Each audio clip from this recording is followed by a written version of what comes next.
지난주에 그 정은진 집사님이 통일한국 일에 대해서 말씀하시는데 그때 말미에 사울 왕이 하렘 규정을 어기고 또 제사장이 드려야 될 제사를 자기가 그 성급한 마음으로 드려서 하나님의 버리심을 받죠. 그래서 어, 왕위를 지키긴 하는데 사실 하나님께서는 함께 하시지 않는 왕으로 이렇게 이제 서게 됩니다. 그래서 하나님께서 사울 왕에게 사무엘에게 지시를 내리시죠. 사울 대신에 다른 왕을 세워라. 그리고 그를 선별해서 기름을 부으라는 이제 지시를 내리십니다. 그 말씀을 들은 사무엘이 사울을 피해서 가긴 가야 되는데 겁도 나고 그래서 제사를 드린다는 명목으로 이제 베들레헴으로 향하죠. 사무엘상 16장 1절에 보면은 너는 네 뿔에 기름을 채워 가지고 가라. 내가 너를 베들레헴 사람 이새에게 보내리니 내가 그의 아들 중에서 한 왕을 보았노라. 라면서 사무엘을 보냅니다.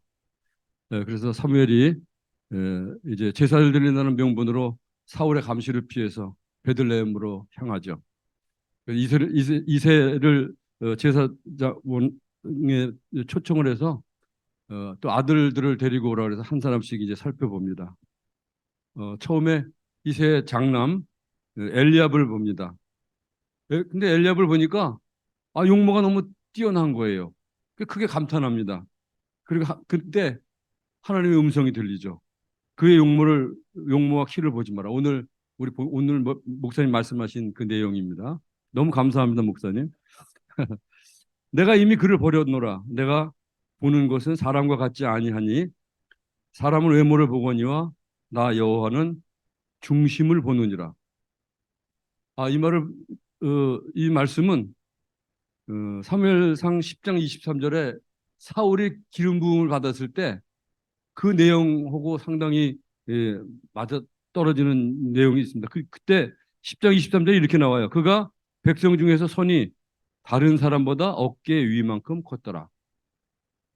그런데 어, 하나님의 결정은 엘리웃이 아니었습니다. 일곱 아들을 다 봤지만 하나님이 다 노하십니다.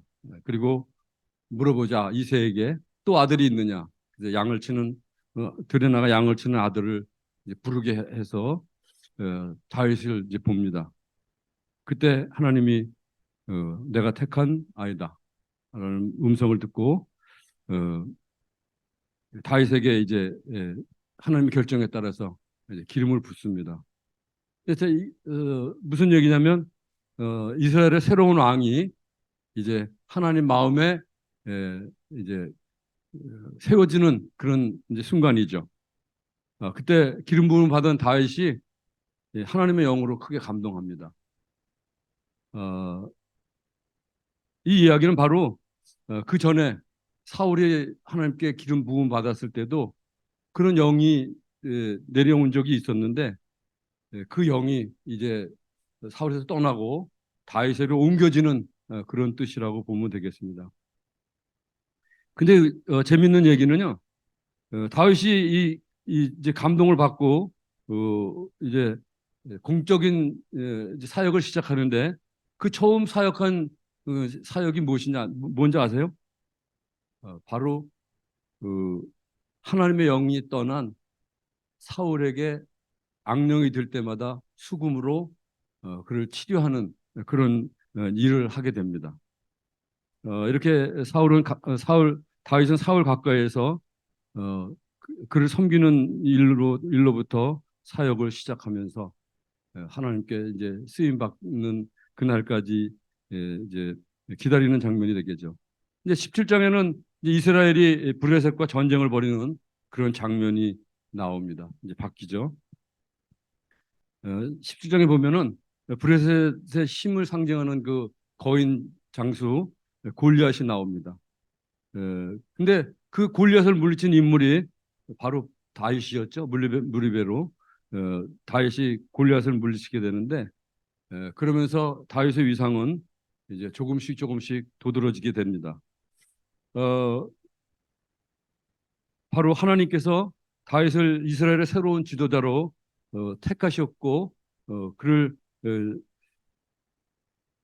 이제 앞으로 이스라엘의 왕으로 삼으시겠다는 그런 극적인 모습을 보여주신다는 것으로 볼 수가 있겠습니다.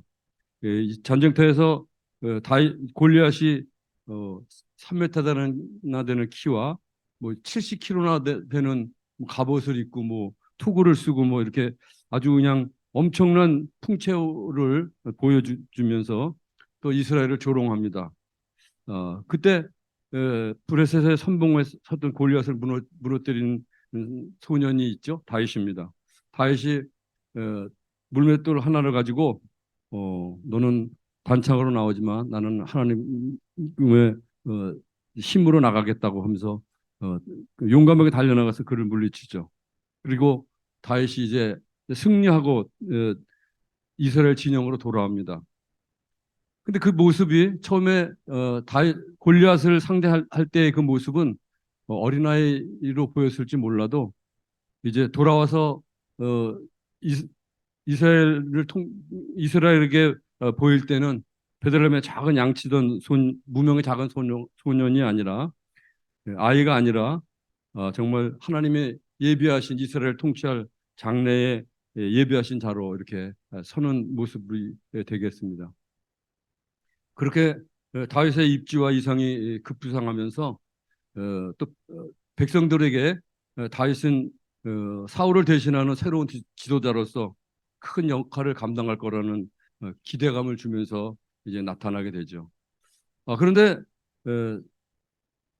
참 하나님이 기름 부으시고 세우셨으면은 금방 왕으로 이렇게 등극을 해야 되는데 어, 다윗은 안타깝게도 사울이 죽을 때까지 엄청난 세월을 이제 기다려야 되는 왕으로 즉위하지 못하는 그런 일이 그 앞에 이뤄집니다. 그게 사무엘상 18장부터 31장까지 그 내용이 되겠습니다. 그러면서 사울은 하나님의 영이 떠나고 악한 영에 사로잡혀 가지고 뭐그 왕권을 실추하면서 권위가 없는 왕으로 이렇게 이제 존재하게 됩니다. 어떻게든 그 다윗을 이제 제거하기 위해서 좀 많은 계략을 꾸미며 또 죽이려는 혈안이 돼서 그렇게 살아갑니다. 그런데 다윗은 물리적인 수단을 통해서 저 왕위를 이제 쟁취할 수 있는 그런 기회가 여러 번 있었고 또 주변 사람들도 그렇게 하기를 제안했지만은 그걸 단호히 거부합니다. 그리고 자신이 이스라엘 왕으로 세워지는 일은 하나님의 권한이며 하나님의 섭리로 될 것임을 전적으로 믿고 하나님께 모든 건 맡기고 나가죠. 사울과 다윗이 다른 것은 이런 겁니다. 대조되는 게 어, 사울은 하나님의 영이 떠나는 그런 모습으로 하나님께 불순종하는 모습으로 보이는데 다윗은 모든 것을 하나님께 맡기는 이렇게 그런 모습으로 이제 나타나는 것을 볼 수가 있겠습니다. 근데 아침에 공부한 것보다 더 이제 잘 안 되네요. 버벅거리고. 음. 이제 18장부터 20장까지는 다윗을 경계하는 사울이 나옵니다. 브레셋과의 전쟁에서 승리로 이끈 다윗이 사울 왕정의 일원이 되죠. 사울의 아들이고 또 왕의 계승자인 그 요나단과 다윗은 아주 친구요 또 조력자로서의 언약을 맺고 또 사울은 그에게 군사 지휘권까지 맡기는 장면이 18장 1절과 3절 5절에 나옵니다. 그런데 그 이스라엘 안에는 다윗을 실질적인 왕으로 인정하는 분위기가 조금씩 형성이 됩니다. 그러면서 사울은 느낌으로였는지 하여간 그 모습을 느끼면서 저항하는 그런 대결 국면을 만들어가는 조성되는 그런 국면으로 진행되는 것을 볼 수가 있습니다. 사울은 다윗을 이제 정신이 제대로 돌아오면 왕가의 식구처럼 대하면서 받아들이죠. 그리고 한편으로 견제하면서도 그렇게 합니다. 그리고 달리아 그 천천만만성이 나오죠. 예. 이 다윗은 어, 사울은 천천히요, 다윗은 만만히요라는 그 여인들의 노래를 듣고 사울이 완전히 그 팽 돌아갑니다. 그러면서 악령이 그를 지배하면서 혼미한 마음과 그 또 두려운 마음까지 듣게 됩니다. 분노하고 그 하나님의 사울이 떠난 그 사울은 늘 이게 이제 불안한 마음으로 왕권을 이제 이어간다고 보면 되겠습니다. 어, 자신을 떠난 하나님이 골리앗과 블레셋을 이긴 다윗과 함께 계신다는 사실을 그가 알았기 때문이죠. 사울은 그러면서 사울은 자신을 위해서 수금을 연주하는 다윗을 죽이려고 창을 던지고 그럽니다. 그리고 그를 가장 치열한 전쟁에 배치해서 그곳에서 전사하도록 교묘한 술책을 쓰기도 합니다. 그러나 여호와께서 그와 함께 계시니라는 14장 18절 14절 말씀처럼 다윗은 흥하고 사울의 그의 왕조는 몰락하게 되는 것을 예고한다고 말씀드릴 수가 있겠습니다.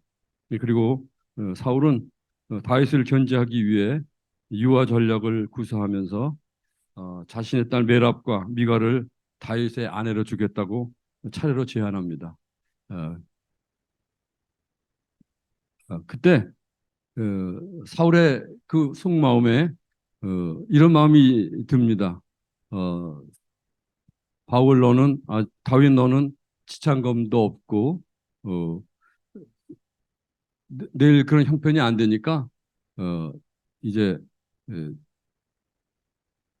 전쟁에 나가서 선봉에 쓰고 내 딸을 받으려면 선봉에 쓰고 그리고 블레셋 사람 100명의 포피를 가져오면은 너를 용서해 주겠다라는 말로 이제 조건을 제시합니다. 이건 정략 결혼을 미끼로 삼아서 다윗을 전장에서 죽게 하려는 사울의 모략이라고 할 수가 있겠습니다. 그러나 어, 사울이 다윗을 경계하고 죽이려고 할수록 그 술수한 모략으로 제거하려고 하면 할수록 이상하게 다윗은 전쟁에서 승승장구하면서 이스라엘 백성들의 마음은 더욱 다윗을 향하게 됩니다. 어떻게든 다윗을 죽이려는 그 아버지의 속마음, 그 마음을 알아챈 그 요나단이 다윗을 구하는 일에 앞장섭니다.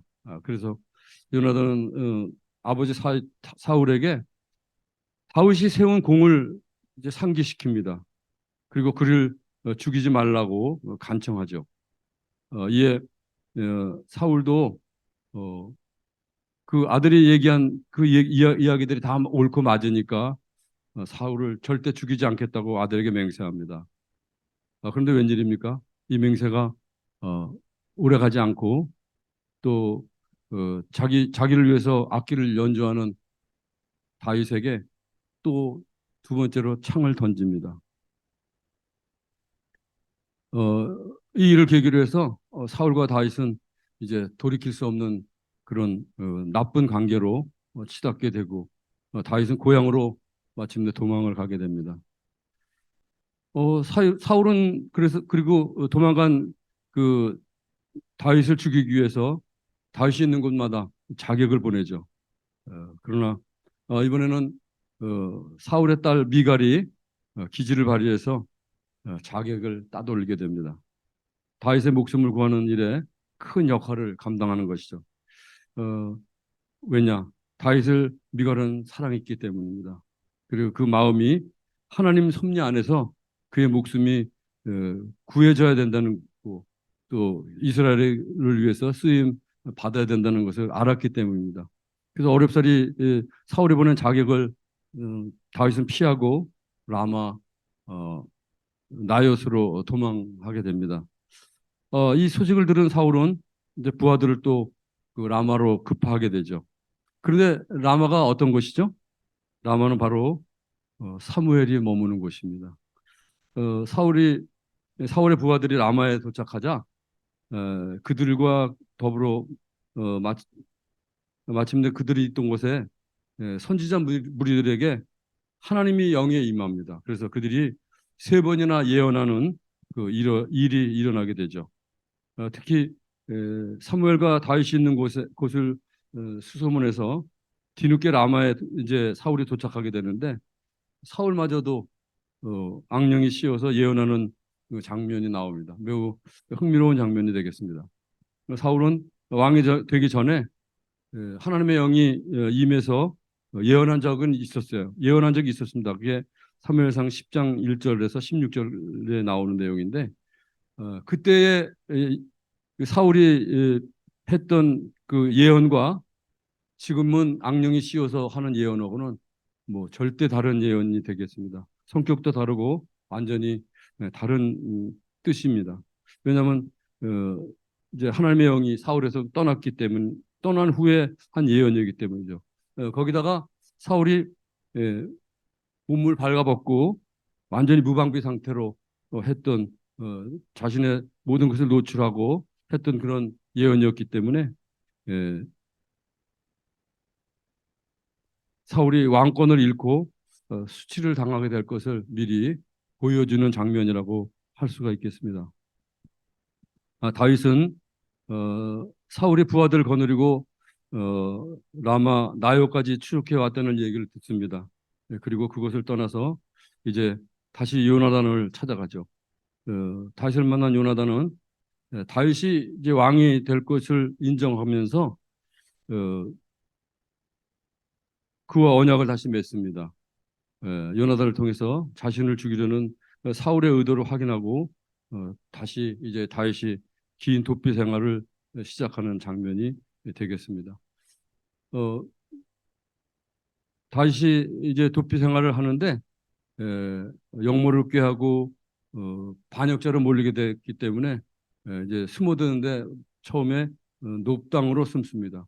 그래서 다윗을 도와준 그 아히멜렉과 제사장들이 심지어 그 성의 백성들까지 모두 몽땅 사울의 군사들에게 몰상당하는 그런 끔찍한 일이 이제 벌어집니다. 예, 그리고 아둘람 지역에서 사회적으로 소외된 자들, 그러니까 다시 말해서 환난당하고 또 빚지고 또 마음이 원통한 자들을 중심으로 한 400여 명의 그 추정 세력들이 이제 모여듭니다. 다윗에게 이제 추정 세력이 구축되는 그런 일이 되겠습니다. 엔게디와 십광야에서 사울을 그리고 죽일 수 있는 절호의 기회가 두 번이나 있었는데 다윗은 사울을 절대 죽이지 않습니다. 그리고 살려주죠. 그러자 그것을 한 사울이 자신을 선대한 다윗을 의롭다고 하면서 장차 다윗이 이스라엘 다스릴 왕위에 오를 것이라고 인정하면서 나갑니다. 다윗은 그러나 아직도 도피 생활에서 벗어나지 못하고 이스라엘을 넘어서 이방 지역으로 이제 도피 생활을 다시 넓혀갑니다. 사울의 위협에서 또 부모를 보호하기 위해서 자기의 증조 할머니였던 루세 나라 그 모압으로 피신 보내고 자기도 피신하게 되죠. 또 브레셋에서는 자기 속내를 숨기면서 미치광이처럼 행동하면서 살아남습니다. 그리고 때로는 변절자처럼 지내면서 목숨을 부지하는데 연연하게 되죠. 그런 중에도 다윗은 절대 하나님의 섭리를 깨달아서 동족을 해치지 않습니다. 그리고 동족을 향해서 칼끝을 겨누지 않으면서 이스라엘의 적들과만 싸움을 벌입니다. 그래서 하나님의 사람은 다르구나라는 것을 저는 강의를 준비하면서 느꼈습니다. 그런데 이제 다윗이 이제 도피 생활을 하는 중에서 이제 큰 사건이 벌어집니다. 바로 사무엘이 죽는 사건입니다. 사무엘은 하나님의 말씀이 희귀하고 또 하나님의 계시가 드문 그런 영적인 암흑기였던 그 시대에 하나님의 뜻을 알리는 유일한 통로였었거든요. 그런데 그가 죽자 어, 충격에 빠집니다. 물론 다윗뿐만 아니라 어, 사울도 큰 충격에 빠지는 것을 볼 수가 있습니다. 이제 사울은 이제 하나님의 뜻을 이제 알 수 있는 방법을 이제 잃어버렸죠. 그래서 그는 신접한 여인을 찾아서 엔돌로 향합니다. 엔돌에 가서 그 신접한 여인들이 불러올린 사울의 영을 통해서 어, 좋은 말을 듣는 게 아니라 자기를 심판하는 메시지를 예, 사울을 다시 듣습니다. 그리고 이제 블레셋과의 마지막 전투를 위해서 이제 떠나게 되죠. 이제 이와 비슷한 시기에 다윗도 아말렉과 치열한 전투를 벌이면서 어, 다툼을 이어가다가 이제 승리하게 됩니다. 사울은 이제 블레셋과의 그 싸움을 벌이면서 두 아들을 함께 예, 이제 잃습니다. 그리고 본인도 하나님을 떠난 전사하면서 하나님을 떠난 자의 비극적인 말로를 보여주는 것이 나옵니다. 그런데 이, 이 사울과 그 아말렉과의 그 인연을 보면은 참 악연입니다. 어, 사울은 아말렉을 진멸하는 하나님의 명령을 거역해서 하나님의 버리심을 받는데 또 사울이 사망했다는 죽었다는 소식을 그 전한 사람이 바로 아말렉 사람이었습니다. 청년이었습니다. 사울이 죽고 다윗이 이제 이스라엘 본토에 와 이방 땅 여러 곳을 도피처를 찾다가 이제 사울이 이제 죽었다는 얘기를 듣고 어, 이제 돌아오는데 예, 분명한 것은 어,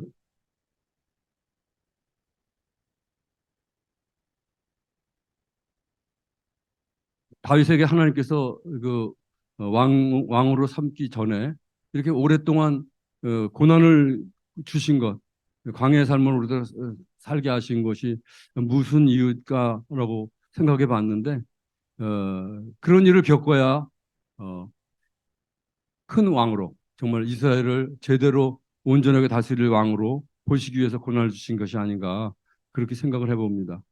분명한 것은 어느 날 갑자기 다윗이 왕이 되기 위해서 기름 부음 받은 게 아니라 하나님의 계획 속에 있었다는 것 그리고 하나님의 주권적인 선택으로 인한 것이라는 것을 우리가 이번 강의를 통해서 깨달으셨으면 좋겠습니다.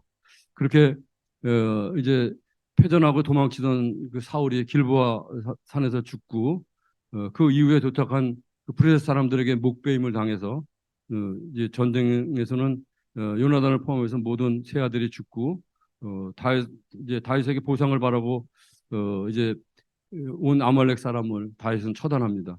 그리고 사울과 요나단의 죽음을 슬퍼하며 노래하면서 그들을 애도하죠. 이제 애도를 마친 다윗은 이제 유다성 헤브론으로 옮기게 되고 유다 족속의 왕에 이제 비로소 오르게 됩니다. 그리고 이스라엘 전체를 다스리는 통일왕국의 왕이 되기 위한 첫걸음을 내딛게 되죠. 또 이제 장면이 바뀌어서 이제 이스라엘은 이제 어, 왕 사울이 죽고 군대 장관이었던 아브넬이 이제 등장합니다. 그러면서 요단 동쪽 마하나임으로 가서 사울의 아들 이스보셋을 왕으로 옹립하면서 이제 권력을 잡습니다. 이때 이스보셋의 나이는 40살이었고 약 2년 동안 길르앗과 아슬, 이스라엘과 에브라임 그리고 베냐민 지파를 중심으로 이스라엘 통치하게 됩니다. 다윗은 유다 족속으로의 왕으로 세워지고 이스보셋은 이스라엘을 통치하는 왕으로 세워지면서 이제 두 나라가 되어서 두 진영 사이에 아주 긴장 관계가 이제 흐르게 되죠. 그렇지만 이런 이 대결 구도도 급격하게 다윗에게로 이제 기울게 됩니다. 참고로 다윗이 헤브론에서 유다 왕으로 섬겼던 기간이 7년 6개월이었습니다. 이제 또 장면이 바뀌어서 이스라엘에서는 네리 아들 아브넬이, 그리고 유다에서는 스루의 아들 요압이 이제 에, 전쟁에 선봉에 드는 이제 장군이 되어서 서로 이제 전략적 요충지인 어, 요단 서쪽을 차지하려고 기브온 못을 가운데 두고 대치하게 됩니다. 대치하면서 청년들을 앞세워서 이제 1대1로 칼싸움을 겨루는 것처럼, 마치 장난하는 것처럼, 처음에는 전쟁의 의도가 없는 그런 것처럼 그 싸움을 하는데, 어, 서로 싸움하다가 칼로 상대방을 죽이면서 이게 진짜 전쟁이 됩니다. 그러면서 어, 격렬해진 전쟁을 하면서 이 싸움에서 요압의 이제 군대가 이제 이기게 되죠. 아브넬이 많은 이제 그 군인들을 이제 죽게 되면서 이제 도망가게 됩니다. 드립도 도망가다가 어, 뭐 세력이 떨어서 이제 좀 기가 떨어졌는지 아브넬이 휴전을 제안합니다. 그런데 휴전을 제안하면서 도망가는데 그 아브넬을 요압의 동생 아사헬이 죽도록 쫓아갑니다. 그런데 쫓아갔으면 아브넬을 죽였어야 되는데 반대로 아브넬에게 요압의 동생 아사헬이 죽게 되죠. 이 죽음이 어떤 결과를 가져오냐면 요압에게 아브넬에 대한 복수심을, 증오심과 복수심을 생기게 합니다. 그게 이제 나중에 통일하는데 좀 장애가 되는데 그 다음에 이야기로 이어집니다. 아브넬이 도망해서 이스라엘로 이제 돌아갔는데, 자기가 이제 왕을 이스보셋을 세우면서 이제 이제 뭐 권력을 잡았기 때문에 사기 등등 해가지고 아브넬이 사울 왕의 첩이었던 그 리스바를 이제 범하게 되죠. 이 그 왕의 그, 그 가족을 범하게 된다는 것은 왕권에 대한 또 노골적인 욕망이고 도전이고 반역이라고 볼 수가 있죠. 그러나 이스보셋이 격분을 하지만 그 아브넬에게 그 지적만 합니다. 어떻게 뭐 세력이 큰 나를 죽일 수는 없고, 그럴 때 아브넬이 내가 유다의 개인 줄 아느냐 하고 분노하면서 이제 사울의 이 나라를 다윗에게 돌리겠다고 마음을 먹고 다윗에게 전령을 보냅니다. 이제 합치자는 그런 협정의 뜻을 가지고 보내게 되죠. 이때 그 아브넬의 전령을 만난 다윗은 자기의 정치적인 명분을 얻을 기회도 되고 또 자기의 위신을 다시 세울 수도 있는 기회가 되어서 자기 아내였던 미가를 돌려보내달라고 그렇게 요구합니다. 그렇게 해서 이때 에, 협상을 했는데도 동생의 복수심으로 가득한 요압이 이제 아브넬을 죽이는 또 일이 벌어집니다. 바로 평화통일의 기회가 날아가는 듯한 그런 예감이 드는 그런 사건이 벌어진 거죠. 다윗은 평화통일을 위해서 죄를 요압에게 돌립니다. 그러면서 아브넬을 국가장으로 장사하면서 이스라엘 백성들의 환심을 사게 됩니다. 이스라엘을 그리고 이제 장사하면서 아브넬이 이제 죽게 되자 어, 그를 이제 국가장으로 장사하면서 이스라엘 백성들의 환심을 사게 됩니다.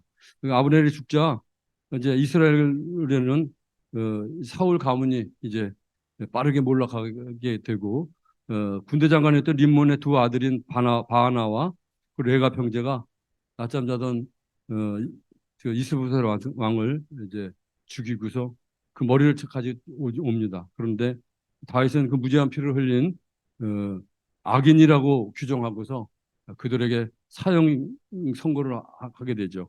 그리고 이스보셋을 아주 후대하며 장사 지내고 이스라엘 백성들을 위로하게 됩니다.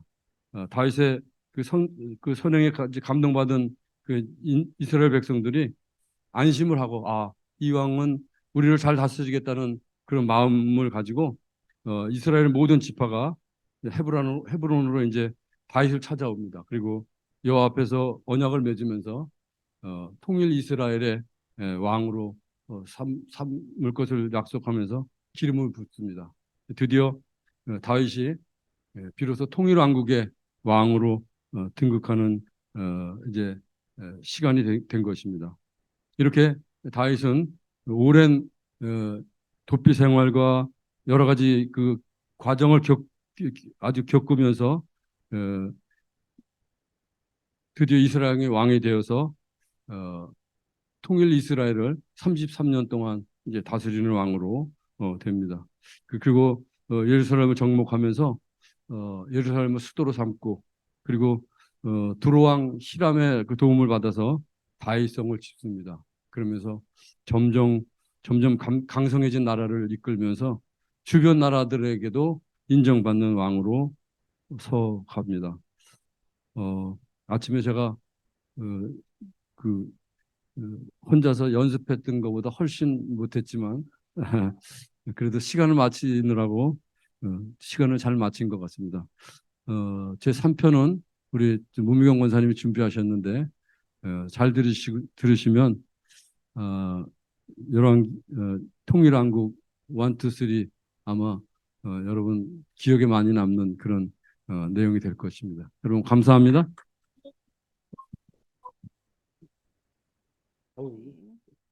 안녕하세요. 모미경 원사입니다.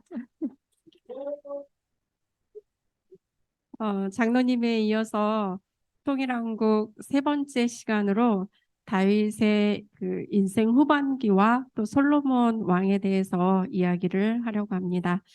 목차를 보면은요, 성전을 짓고 싶은 다윗부터 시작을 해서 솔로몬 왕국의 쇠퇴까지 인데요. 먼저 성전을 짓고 싶은 다윗부터 보겠습니다.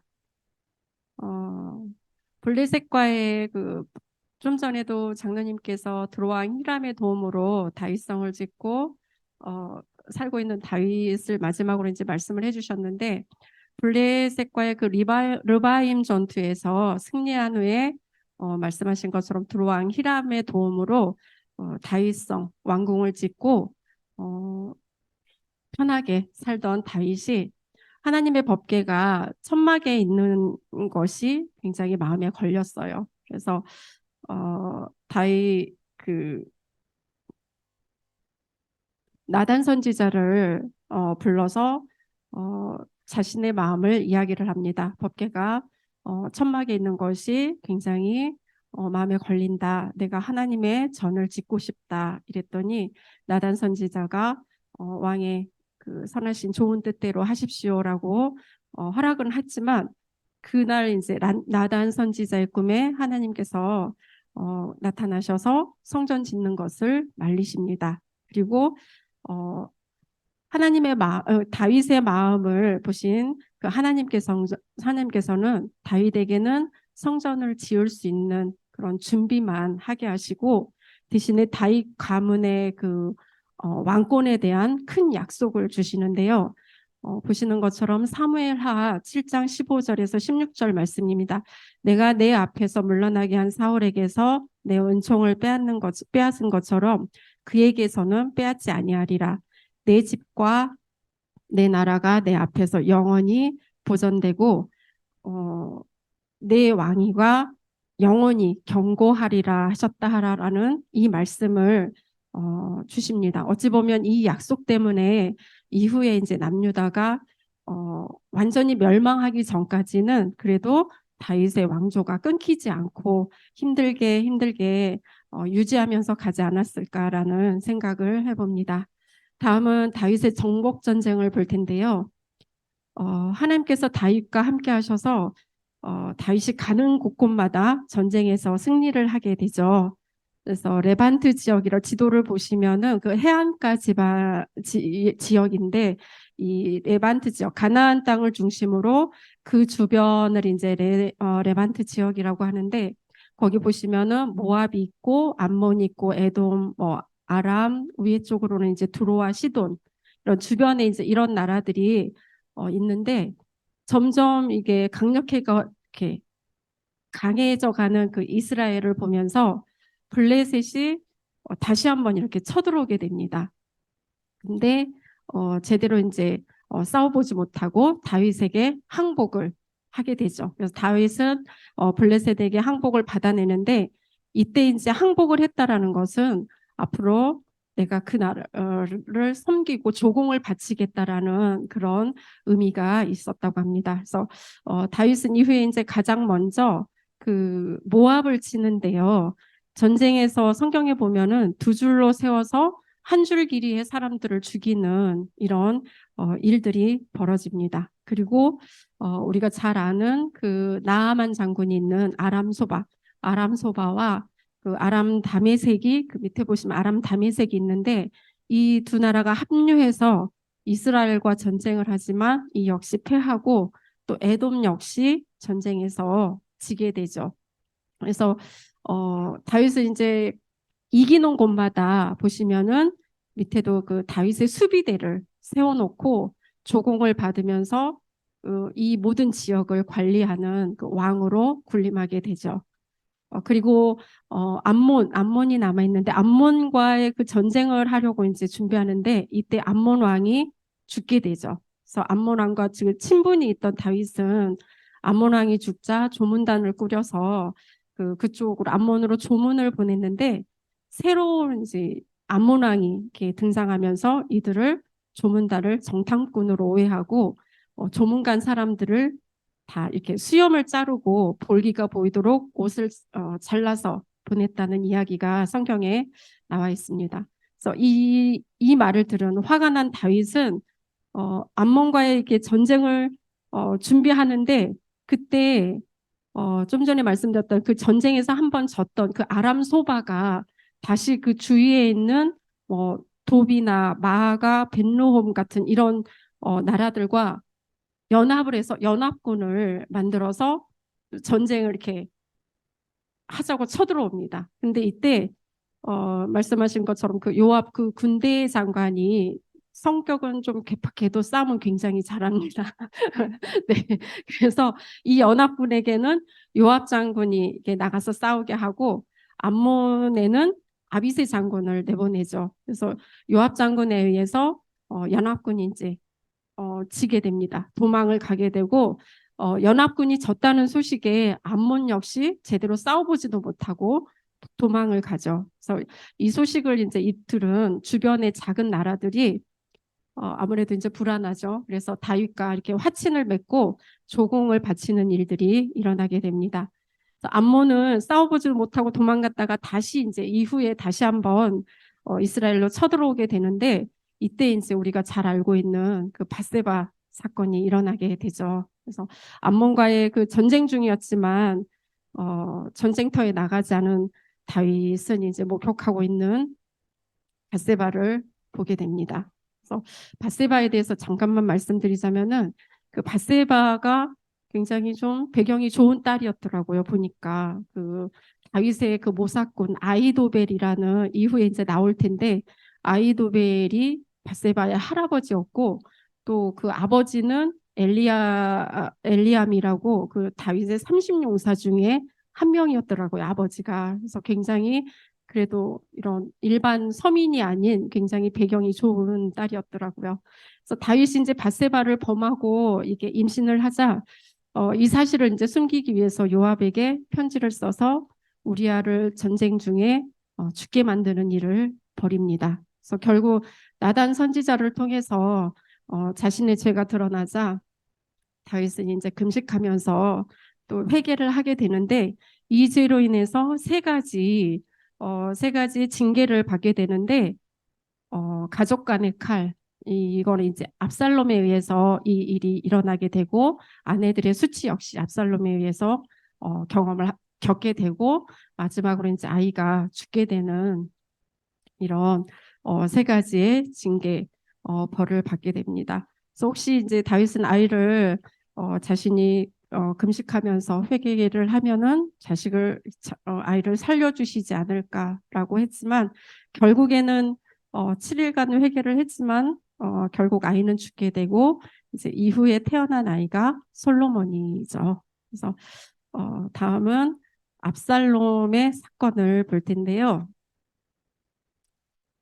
압살롬은 다윗의 장남인 그 암논이 압살롬의 여동생 다말을 상사병이 성경에 보니까 상사병이 날 정도로 사랑했다고 나와 있는데 아프다고 핑계까지 대면서 이제 자기 집으로 불러들여서 다말을 이렇게 강제로 동침을 하게 됩니다.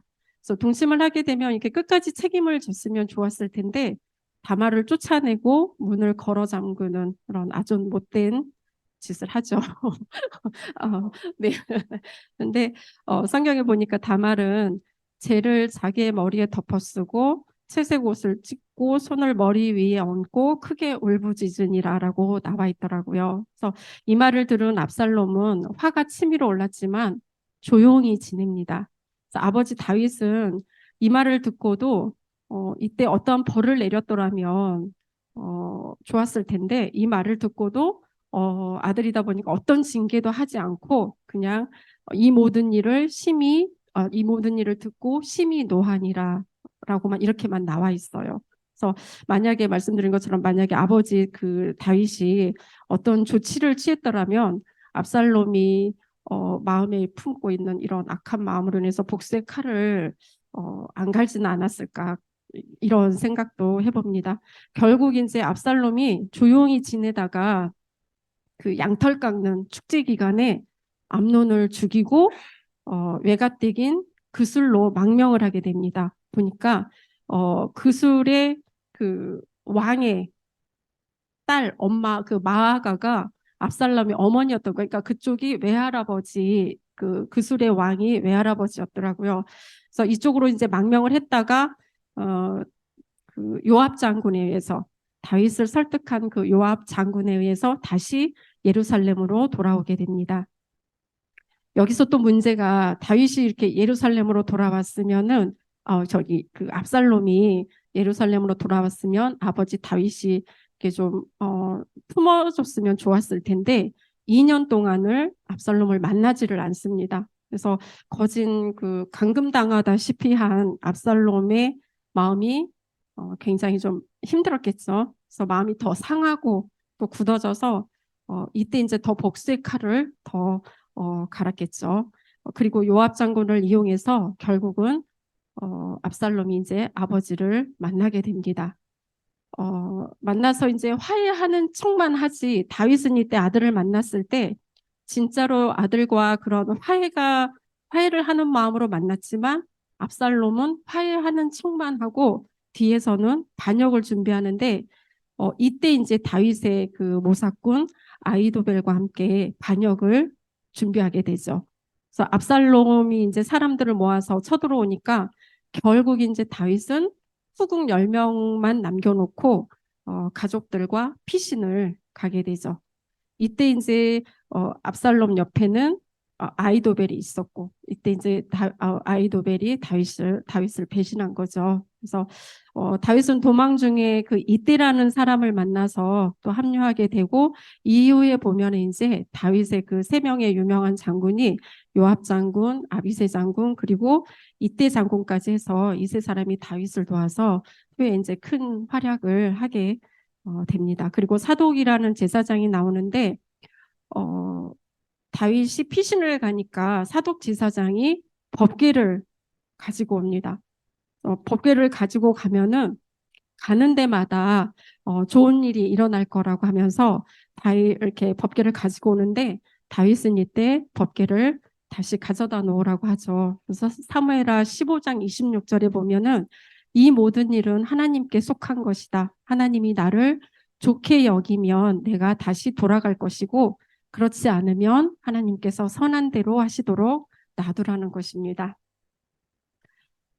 그리고 이제 후세라는 모사꾼이 있는데 다윗과 함께 가려고 하니까 이때 이제 후세에게 그럽니다. 여기 남아서 아히도벨 모사꾼인 그 아히도벨의 전략을 방해하라고 부탁을 하면서 후세를 이곳에 남겨두고 다윗의 이제 일행들만 도망을 가는데 실제로 다윗이 도망을 가면서 지쳐가지고 그때 요단강 쪽에서 쉬고 있을 때 아히도벨이 이때 이제 군사를 만들어서 지금이 다윗을 칠 기회라고, 다윗을 잡을 수 있는 굉장히 좋은 기회다, 그러면서 전략을 내놓는데 후세가 이제 이때 이 전략을 말립니다. 지금 치면 안 된다고.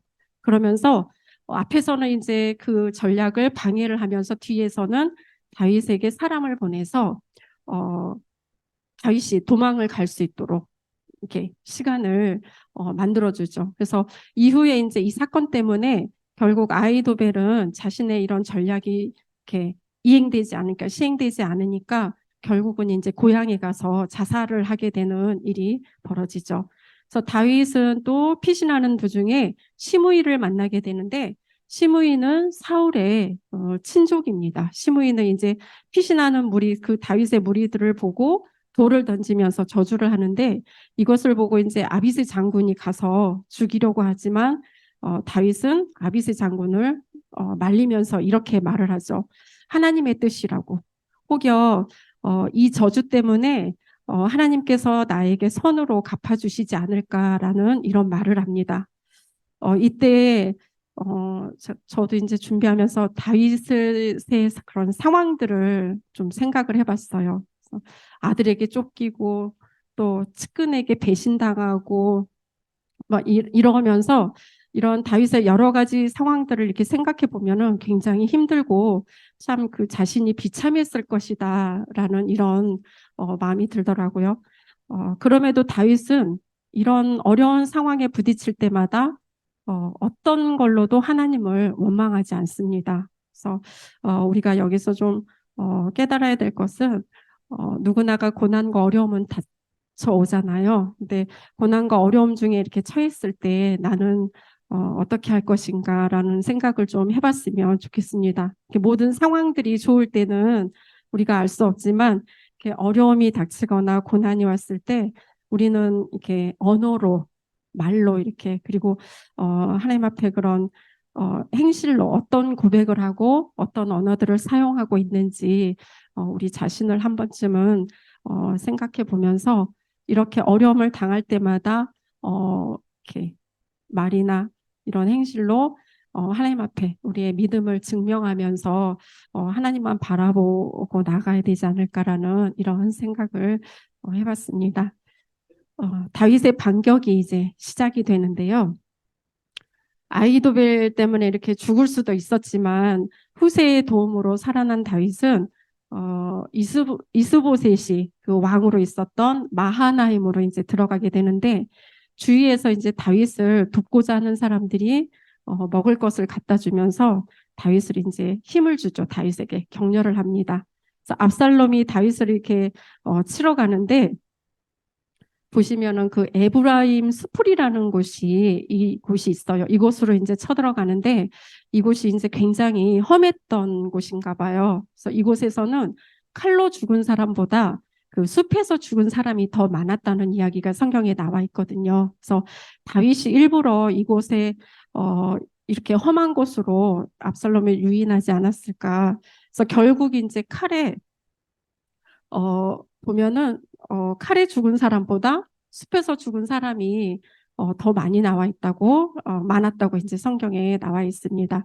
압살롬은 이제 결국 전쟁에서 지게 되니까 도망가다가 머리가 상수리 나무에 걸려서 매달려 있는데, 이전에 이제 다윗이 압살롬과 이렇게 싸우기 전에 장군 3명, 요압과 아비새와 이떼 장군에게 그 압살롬을 보면은 압살롬을 좀 너그러이 대해달라고 이렇게 부탁을 했지만, 이 성격 급한 그 요압 장군이 못 기다리고 그거를 기회다 싶어서 그 매달려 있는 그 압살롬을 가가지고 심장을 찔러서 이렇게 칼로 찔러서 죽이게 되죠. 그래서 압살롬이 이제 죽었다는 소식을 들은 다윗이 슬퍼하면서 우는데, 요압이 또 이것을 못 참습니다. 가가지고 다윗에게 찾아가서 다윗을 이렇게 큰 소리 치죠. 다윗에게 왕을 위해서 목숨을 바쳐서 싸운 우리가 다 죽었으면 좋았겠냐고 이러면서 다윗에게 이제 화를 내면서 이제 이런 상황들을 요압 장군이 정리를 하게 되죠. 그리고 세바의 반란인데요.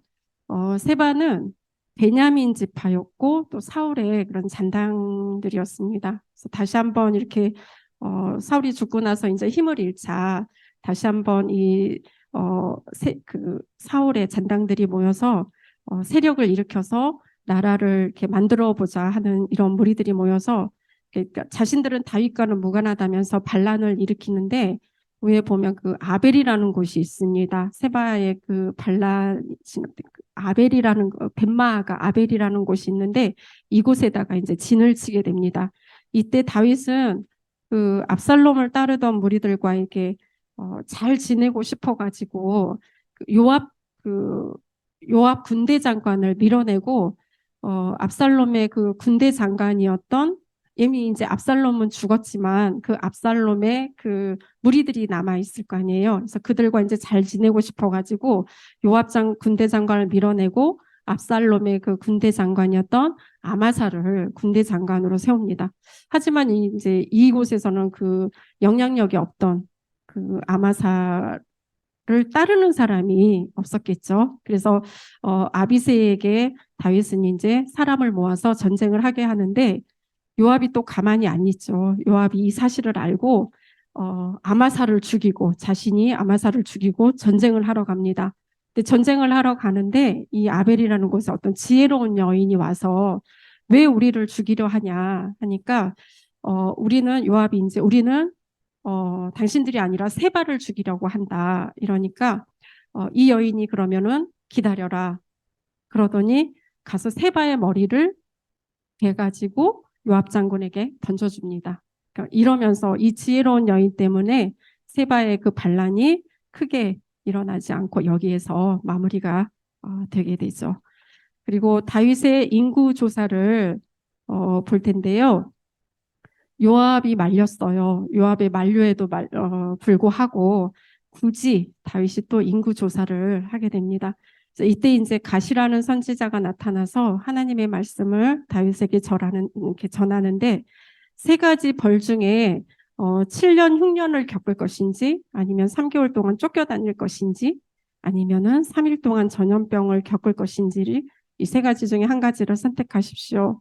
했더니 결국 다윗은 3일 동안 전염병을 선택을 함으로 인해서 이때 이제 7만 명이 죽게 되면서 이 인구조사 역시 마무리가 됩니다. 아도니아의 반란을 볼 텐데요.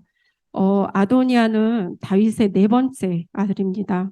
그래서 다윗이 늙어서 이제 그 이불을 덮어도 따뜻해지지가 않자 젊은 처녀 이렇게 수냄 여인 아비삭을 다윗 곁에 둬서 시중을 들게 하죠. 아도니아는 그 늙은 아버지와 그리고 그 이스라엘 그 하나님의 그 질서를 무시하고 스스로 자신을 높여서 왕이 되겠다는 마음을 먹습니다. 다윗이 조금 더 빨리 이런 많은 아들들 중에 그 다음 후계자, 다음 왕으로 누군가를 이렇게 세워놨더라면 이런 일이 일어나지 않았을 텐데 그 답답한 나머지 아도니아가 먼저 이제 요압 장군과 그 아비아달 제사장이 있는데 함께 그 솔로몬을 제외한 나머지 아들들과 모의를 해서 그리고 또 많은 신하들을 불러서 왕 즉위식을 하게 됩니다. 이 일로 인해서 이제 마음이 다급해지죠. 느긋하게 있던 나단 선지자하고 밧세바는 마음이 다급해지자 이제 다윗을 만나러 갑니다. 나단 선지자는 밧세바를 만나고 또 이런 상황들을 알게 된 그 밧세바는 다윗을 찾아가죠. 그리고 하나님의 약속을 받았던 것을 이야기합니다. 역대상 22장 9절과 열왕기상 1장 30절 말씀 지금 보고 계실 텐데요. 그때서야 이제 이 약속을 받았던 이 말씀을 이 말을 이제 다윗에게 하자 그때서야 다윗은 내 아들 솔로몬이 반드시 나를 이어서 왕이 될 것이다 하면서 이때 이제 왕 즉위식을 솔로몬의 왕 즉위식을 하게 되죠. 그래서 다윗의 명을 받아서 솔로몬이 이제 왕이 됐다는 소식을 들은 아도니아는 무섭죠. 또 죽게 될까 봐. 그래서 제단 뿔을 잡고 이제 살려달라고 하자 다윗은 차마 이제 형이기도 하면서 얼른 이제 죽이지 못하고 솔로몬이 알았다고 대신에 잘하라고, 악한 것이 보이면은 바로 죽이겠다라고 경고를 하면서 아도니아를 살려주게 됩니다. 이후에 이제 솔로몬이 숙청을 하게 되는데요. 다윗이 늙어서 솔로몬에게 유언을 하게 됩니다. 솔로몬에게 너는 하나님의 율례와 명령을 잘 지켜라. 그래야 형통하다. 그리고 요압을 처단해라. 군대 장관이었지만 어, 마음이 많이 상했던, 또 배신도 당하기도 하고 이랬던 요압 장군을 죽이되 처단을 하되 좀 지혜롭게 죽여도 괜찮을 법한 이런 상황들을 만들어서 지혜롭게 잘 죽이라고 이제 유언을 하고, 그리고 바르실레는, 그 바르실레가 누구냐면 다윗이 그 압살롬에게 이렇게 쫓겨다닐 때 음식도 갖다 주면서 이렇게 다윗을 도와줬던 그런 사람인데, 꼭 이에게는 은혜를 갚아라. 그리고 시므이, 아까 말씀드린 것처럼 쫓겨다닐 때, 다윗이 쫓겨다닐 때 욕하면서 저주의 말을 퍼부었던 그 시므이 역시 지혜롭게 죽이라고, 이렇게 네 가지의 유언을 하게 됩니다. 이때 이제 아도니아는 어, 겨우 목숨을 건졌잖아요. 왕 즉위식까지 했다가 솔로몬이 왕이 됨으로 인해서 이제 겨우 어, 왕은 되지 못하고 목숨은 건졌는데, 조용히 살았으면 좋았을 것을, 이게 밧세바를 찾아가서 그 수냄 여인 아비삭을 자신에게 달라고 요구를 합니다. 근데 밧세바는 이제 그러라고 허락은 했지만, 이 말을 들은 솔로몬이 이제 화가 나서 아도니아를 죽이게 되는데, 왜냐하면 이때 당시에는 그 먼저 왕의 여자를 얻으면은 그 사람을 다음 왕으로 이렇게 생각했던 어, 그런 문화가 있었나 봐요. 그래서 아도니아를 이 계기로 바로 죽이게 되죠. 그래서 솔로몬의 숙청을 보면은 그 자리에서 이제 아도니아는 죽게 되고, 또 아비아달은 유배를 보내고, 성소에서 뿔 잡고 있는 요압 죽이고, 그다음에 시므이는 불러서 이렇게 밖으로 나가면은 죽인다고 했는데, 그 자신의 종을 찾으러 나갔다가 이 소식을 들은 솔로몬이 시므이를 불러들입니다. 그래서 시므이 역시 죽이게 되죠. 그래서 다윗의 유언대로 모든 일을 마치고 나니까, 이게 PPT가 말씀이 잘렸는데요. 열왕기상 2장 46절에 보면은 어, 모든 일을 마치고 나니까 나라가 솔로몬의 손에 견고하여 지니라 라는 이런 말씀이 나와 있습니다. 솔로몬의 그 전성시대가 이제 열리게 되는데요. 솔로몬이 왕이 되고 이제 제일 먼저 했던 것이 애굽 공주와 전략 결혼을 하게 됩니다. 애굽 역시 강대국이었고, 또 다윗 때부터 이스라엘 역시 강대국이었던 그 솔로몬 왕에게 이제 딸을 주는데 쉽지는 않은 일이었지만, 이때 당시에 이제 애굽은 그 왕조가 끝나가는 시점이면서 또 왕이 힘이 없고 나라가 이게 많이 부실해진, 엉망이 된 그런 상황 때문에 솔로몬에게 그 애굽 왕이 딸을 주면서 다시 이제 힘을 얻고자 하는 그러한 마음으로 솔로몬 왕에게 자신의 그 공주 애굽 왕이 딸을 주게 되죠. 그런데 이후에 이제 얼마 안 있다가 애굽의 왕조가 바뀌면서 솔로몬과는 그닥 좋지 않은 사이로 이렇게 남게 된 거죠. 그 솔로몬은 이제 결혼을 하고 나라가 강건해지면서 나름 이제 그래도 그 강대국이었던 애국과의 그런 정략 결혼을 하면서 점점 이제 담대해지는, 이렇게 무서울 게 없는 그렇게 되자 이제 솔로몬은 그러면서 일천번제를 드리게 됩니다. 그래서 이 일로 이제 꿈에 하나님께서 너에게 무엇을 해줄까라고 묻습니다. 그래서 지금 우리가 보는 성경에는 듣는 마음으로 이렇게 나와 있지만, 예전에 이렇게 성경 보면은 지혜로운 마음으로 나와 있는데요. 우리가 뭐 이렇게 작년까지도 계속 강의를 하면서 그 경청이라는 강의를 통해서도 우리가 잘 알고 있지만, 우리는 말을 잘 하는 것도 중요하지만 먼저 잘 듣는 것이 중요하죠. 그래서 상대방이 무엇을 원하는지, 또 하나님께서 우리에게 원하시는 것이 무엇인지를 분별해야 할 수 있는 그런 경청도 필요합니다. 그래서 솔로몬이 하나님께 이것을 구했는데 이 구함의 목적은 백성들이 원하는 것이 무엇인지 또 하나님의 뜻은 어디 있는지 나라를 잘 운영하고 또 백성들을 잘 다스리기 위해서 지혜를 구했던 것 같습니다. 그리고 이제 일어났던 사건이 우리가 잘 알고 있는 솔로몬의 재판 사건이죠. 그래서 그 아이 하나를 데리고 와서 서로 자기 아들이라고 이제 싸우는 이런 사건이 일어나는데 그 사건의 내용을 잘 들은 솔로몬이 아이를 반으로 나눠서 주라고 하자 그 한 여자는 공평하게 그러라고 하고 다른 한 여자는 차라리 저 여자에게 주라고 합니다. 그래서 이 사건의 내용을 잘 들은 솔로몬은 진짜 아이의 엄마가 누구인지를 이야기하죠. 그래서 이것이 지혜인 것 같습니다. 그래서 지혜를 얻은 후에 솔로몬이 이제 한 일은 12개의 그 행정구역을 나눕니다.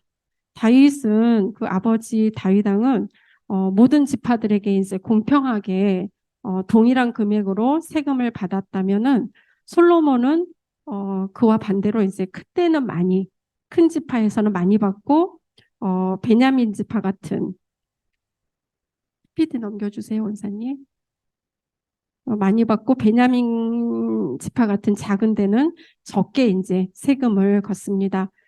그러면서 이제 예전에 그런 지파대로 이렇게 구역을 나눈 것이 아니라 새로운 행정구역을 나누면서 어떻게 보면 이제 다윗보다는 솔로몬이 나는 그 행정구역이 공평하다고 할 수 있겠지만 왜 큰 데는 많이 받고 작은 데는 적게 받고 이러니까 공평한 것 같지만 어찌 보면은 솔로몬은 이것을 계기로 해서 행정구역마다 자신의 그 측근들을 그곳에다가 대장으로 이렇게 세워놓습니다. 그러면서 그 유다를 제외하고 나머지 이제 그 지파들을 12개로 나눠서 여기서 이제 세금을 걷고 노역을 시키고 그 거둔 세금들은 유다 땅 예루살렘으로 이렇게 바치게 됩니다. 솔로몬의 부귀 영화를 보면은 그 하나님께서 그러셨잖아요. 다른 것을 구하지 않고 지혜를 구했으니 구하지 않은 부귀와 영광도 너에게 주겠다라고.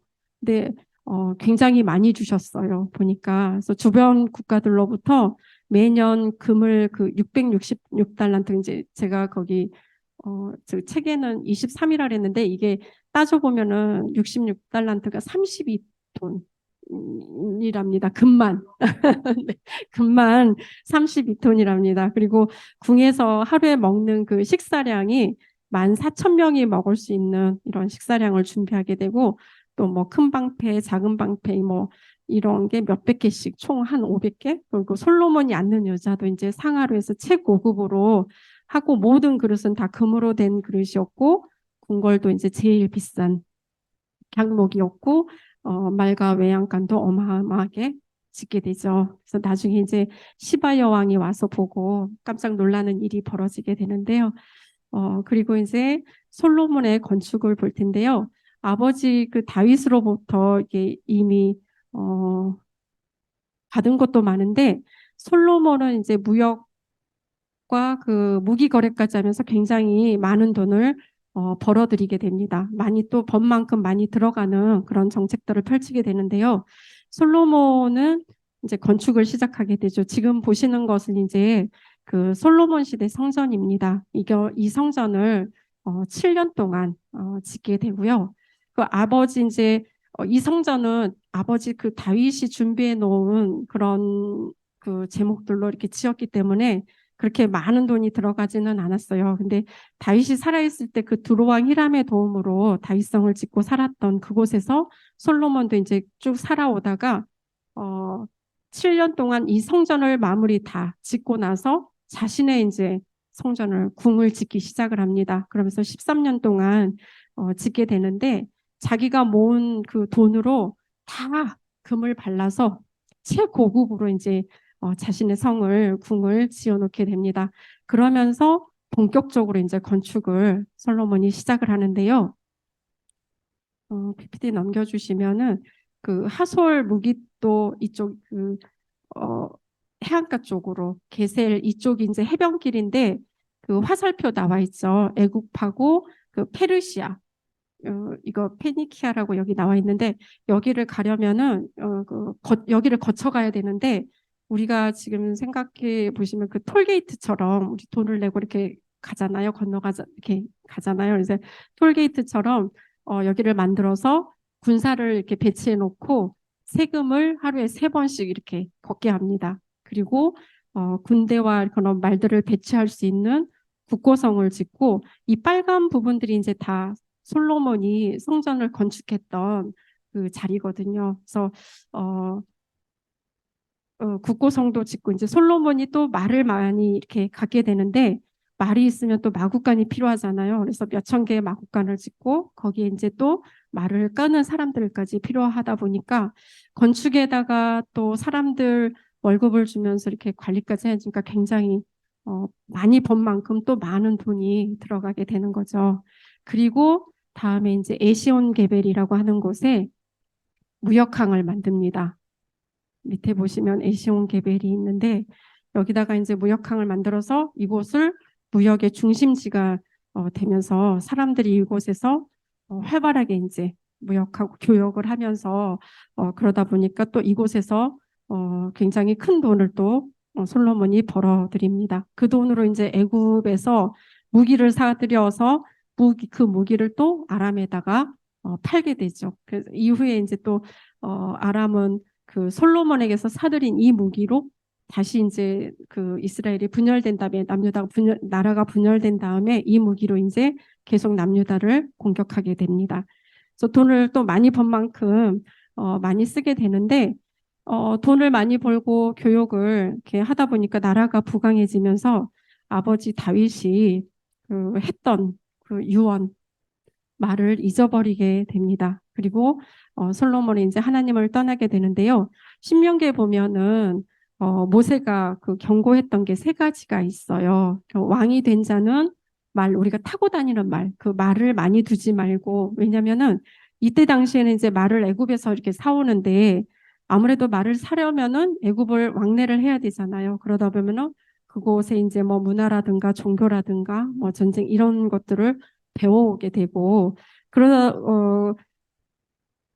배워오다 보면은 아무래도 이제 하나님만 섬겼던 이곳이 아무래도 많은 변화들이 일어나겠죠. 그래서 다윗은 전쟁을 하면서 이렇게 말을 얻으면은 그 말을 쓰지 못하도록 심줄을 끊어놔서 이제 말을 못 쓰게 했는데 솔로몬은 그렇지 않습니다. 그리고 2번째는 이제 아내를 많이 두지 말고 아내가 마음을 미혹하게 한다라는 말씀이 있는데요. 솔로몬 역시 이제 늙으니까 아내들이 그 굉장히 많았잖아요. 그러니까 각국에서 온 여인들이 자기들이 섬기던 그 우상들 그 신전들을 지어달라고 이러면서 이스라엘에는 이제 그 우상이 끊이지가 않고 계속해서 끊임없이 나오게 되죠. 그리고 3번째는 은금을 위해서 자기를 위해서 이렇게 쌓지 말라고 경고를 했습니다. 다윗은 은금을 이렇게 성전을 짓기 위해서 모았는데 솔로몬은 결국 이제 자기를 위해서 쌓은 그런 게 되죠. 그래서 솔로몬이 이제 지혜를 듣고 그 시바 여왕이 왔다가 이 모든 것을 보고 이제 감탄했다라는 말씀이 또 성경에 나와 있습니다. 그래서 솔로몬의 재산을 보면 이렇습니다. 여자, 금 방패 굉장히 많은데 외양간이 4,000개인데 여기 뭐 외양간 하나당 말이 한 마리만 들어가 있지는 않겠죠. 몇 마리씩 들어가 있다 보면 이 4,000개에 들어가 있는 말들을 생각해 보면 굉장히 많은 양의 말들이 이제 있고 또 마병이 12,000명이고 또 여자 후궁이 이제 뭐 700명, 첩이 300명 그리고 금이 매년 666달란트씩 들어오고 또 큰 방패, 작은 방패 이런 것들이 이제 솔로몬이 다 부를 축적해 놓은 것입니다.